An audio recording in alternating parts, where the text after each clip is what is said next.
In 1970, when I was, I don't know, a teenager, or young, not even a teenager yet, we sourced about 3%, 4% of our seafood from farm sources, and it was mostly rainbow trout in Idaho. Now it's over 50%, and it's continuing to go up.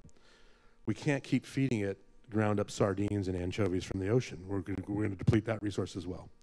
Input substitutes. How can we get biofertilizers, bio-based pesticides to substitute for petroleum-based ones?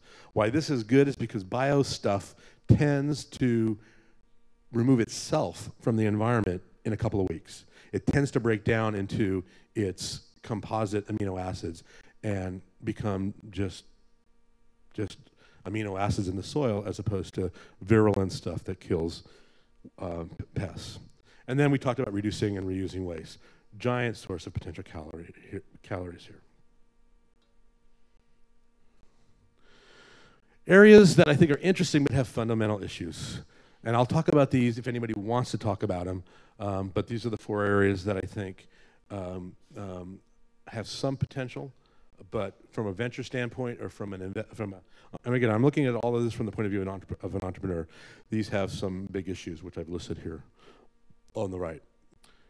And then there's areas I'm still studying: water conservation, soil improvement, and ag IT. The problem with water conservation, people ask me, well, is the drought going to help get more money to water? And my answer to that is, yeah, until it rains. And that's the problem with these things, with these technologies that get investors excited one year and then get them running for the hills the next year.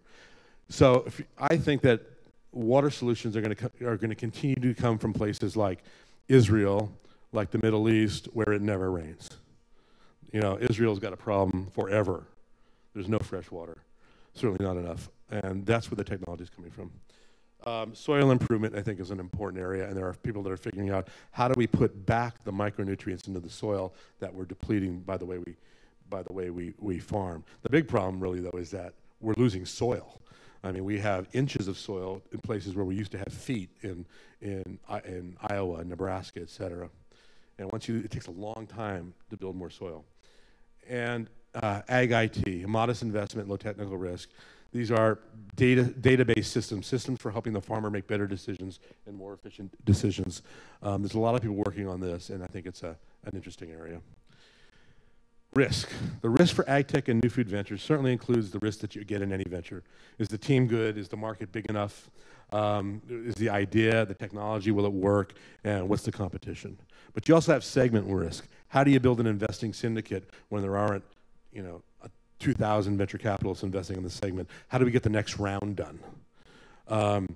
Geography. Unlike Silicon Valley and a couple of other places, Lower Manhattan, et cetera, where all the entrepreneurs are concentrated, these entrepreneurs are spread all over the planet. I think we have tremendous advantages by having places where there's a high concentration of entrepreneurs to test each other's ideas. Distribution, timing of adoption. People are very conservative in agriculture. Regulatory environments, you poison somebody, they tend to get pissed. And then liquidity. There's not a big M&A market like there is for things that we do, like technology in Silicon Valley. Takeaways: expect and exploit radical change. Screen first for economic viability. Now, why I say this is because when I get a new idea that comes to me that both has a social purpose and an economic model, I find that if you screen for the social purpose first, you'll tend to stretch in your mind the economic model to make it work because you're so committed to the social purpose. If I screen for the economic model first, I just weed everything out that I think is not going to work economically, and then I look at the social purpose and determine if it's going to be a big impact or not. Top-down planning is for incentive regimes, not for solutions. I think what we need here is what you guys are doing. I think we need lots of experiments. Big ag remains a big obstacle to success here, and they don't acquire very much, and that's a big problem. That's the biggest issue. Big ag companies don't fail. People ask me, what's the secret of Silicon Valley? Is it Stanford? Is it Berkeley? Is it that we attract entrepreneurs? I said, no. The secret of Silicon Valley, the thing that we do that nobody else does, is we let things fail. We let things fail. When I look at, in my early years in technology investing, I look at the companies that were rocketing to the moon. That's what's left. That's what's left. Would that happen in the auto industry? No chance. Did it happen in the banking industry in 2008? No chance. Everybody went in and rescued all these bad decision makers. But here it happens. Everybody knows it. You know, so there's two kinds of motivations in Silicon Valley that doesn't exist. The one that exists everywhere is greed. How can we make a lot of money? How can we do something and make a lot of money? The one that doesn't is the existential, you know, the existential question. Microsoft knows that it might not exist in 10 years. It saw what it did. You know, Yahoo is struggling, right? Google's worried about Facebook. There's an existential threat that makes these companies acquire other companies, take more risks. When they can't take them themselves, then they will go and buy companies that have already taken the risks. So I think that is the biggest obstacle currently to making this all work, is creating a situation where there is this I'm missing some slides. I can't go back? I'm pretty sure that wasn't the last slide. Okay, so the fact that there is no existential question is something that's really retarding it. And people will say, oh, you know what? Monsanto bought Climate Corp. I said, yeah. And Twitter's buying 3 companies a month. And Monsanto hasn't bought anything since Climate Corp 3 years ago.